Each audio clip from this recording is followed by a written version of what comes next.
কন সিনড্রোমে অ্যালডোস্টেরন বেড়ে যায়। এইটা যদি অ্যাড্রিনাল গ্ল্যান্ডে কোনো টিউমার হয়, তখন সেখান থেকে অ্যালডোস্টেরন বেশি রিলিজ হয়। এই হরমোনটা তখন আমাদের শরীরে বেড়ে যায় এবং অ্যালডোস্টেরন আমরা জানি যে সোডিয়ামকে ধরে রাখে এবং পটাশিয়ামকে শরীর থেকে বের করে দেয়।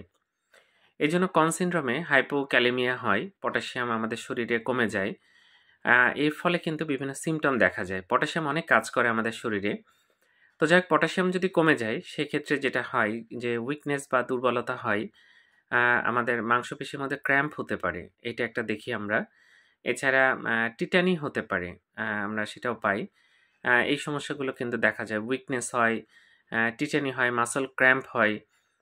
এই সমস্যাগুলো পটাশিয়াম কমে গেলে দেখা যেতে পারে। তো যাই হোক, এটা সিটি স্ক্যান, এমআরআই করে এবং হরমোন মাপা যায়। সেগুলো বিভিন্ন টেস্ট করে ডায়াগনোসিস করা যায় এবং এটা কিন্তু একজন ভালো এন্ডোক্রাইনোলজিস্টের অধীনে চিকিৎসা করতে হবে। ধন্যবাদ সবাইকে।